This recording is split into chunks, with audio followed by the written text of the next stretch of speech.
यो अर्को नयाँ भिडियो बनाउन जाँदैछु म। यसमा चाहिँ नि हाम्रो यो स्टार्ट डेट नचाहिने पनि जस्तो भयो। यो नचाहिने स्टार्ट डेटलाई चाहिँ नि किन राख्ने भन्ने चाहिँ नि हाम्रो कुरो छ। त्यही भएर यसलाई चाहिँ नि हटाइदिउँ। स्टार्ट डेटलाई हटाउनको लागि अहिले जस्तै अब अबाउट दिस पेजमा जाऊँ।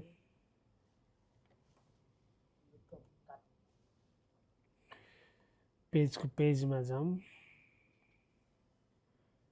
पेज भनेको यो पेज हो। यो पिजी लास्ट पेज हो।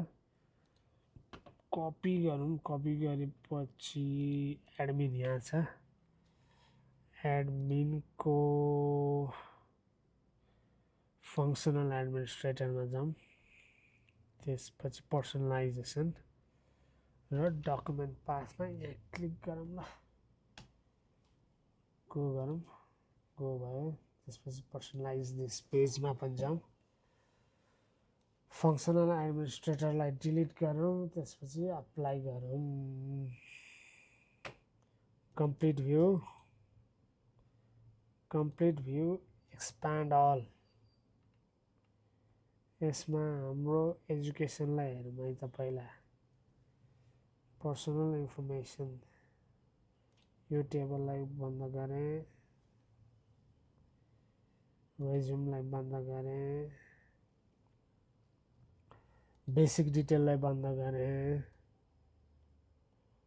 सर्भिस डिटेल्सलाई नि बन्द गरेँ। ल्यापटप अलिक स्लो छ। पर्सनल एड्रेस पनि बन्द गरेँ। फोन नम्बर चाहिँदैन। त्यसपछि के हो डकुमेन्ट्सलाई पनि मिनिमाइज गरेँ।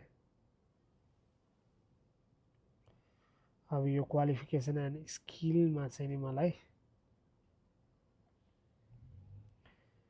रिक्वायर्ड फिल्डलाई पनि मिनिमाइज गरेँ। यो स्ट्याक लेआउट क्वालिफिकेसन एन्ड स्किलको स्ट्याकको चाहिँ नि मलाई इम्प्लोइमेन्ट हिस्ट्री चाहिएन। स्किल पनि चाहिएन।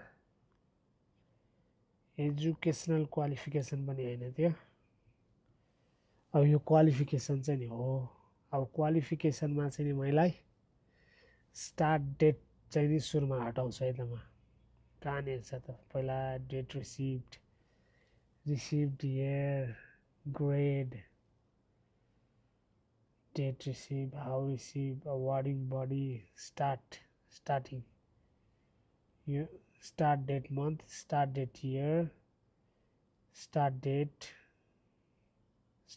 अब यो कलम चाहिँ नि नचाहिने जस्तो कुरा भएको हुनाले म चाहिँ नि यसलाई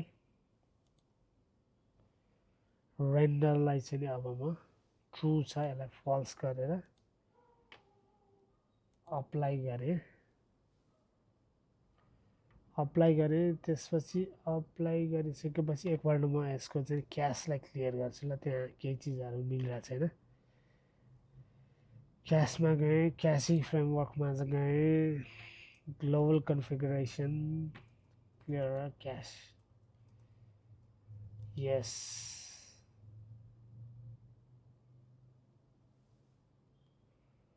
र फाइनली त्यसलाई अप्लाई पनि गरेँ। त्यो हरायो। अप्लाई पनि गरेँ। ल अब एकपल्ट युजर पोर्टलबाट यो युजर मेरो पोर्टल कसमा छ? यसमा छ।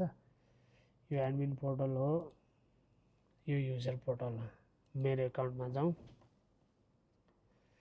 क्वालिफिकेसनमा गएर अब स्टार्ट डेट हरायो। अब एन्ड डेटमा पनि अहिले एन्ड डेटलाई के गरौँ त? अहिलेलाई एन्ड डेटलाई अहिले यतिकै छोडौँ। अघि चाहिँ नि मैले त्यो अघिको भिडियोमा चाहिँ नि यो क्याटेगोरीलाई कसरी पनि हेर्न सकिन्छ भनेर चाहिँ देखाउन छुटेको थिएँ। अहिले चाहिँ नि त्यो क्याटेगोरी कसरी हेर्ने भने यो एचआर लुकअप भन्ने टेबलमा छ। त्यसलाई चाहिँ नि हामीले यसरी हेर्न सक्छौँ। त्यसै गरी एचआर लुकअप र त्यो क्वालिफिकेसन क्याटेगोरीको सब क्याटेगोरी चाहिँ यो है क्वालिफिकेसन। BBS यहाँ हेर्न सक्नुहुन्छ तपाईँहरूले। जस्तो ब्याचलर्स डिग्री गरेपछि यो मेन भयो, यसको सब यो मेन भयो, यसको मेनको सब यो है। ब्याचलर्स डिग्री गरेपछि तपाईँले केमा ब्याचलर्स गर्नुभयो त यो छ, ब्याचलर्स तपाईँले केमा गर्नुभयो त यो छ। जस्तै अब मैले यहाँ मास्टर्स सेलेक्ट गरेँ भनेदेखि तपाईँले केमा मास्टर्स गर्नुभयो त, इन्जिनियरिङमा गर्नुभयो कि एमटेकमा गर्नुभयो कि काजी साहबले जस्तै गर्दै हुनुहुन्छ कि, यो चाहिँ नि यहाँबाट चाहिँ नि सेलेक्ट गर्ने हो क्या। ल अहिलेलाई भिडियो यति नै।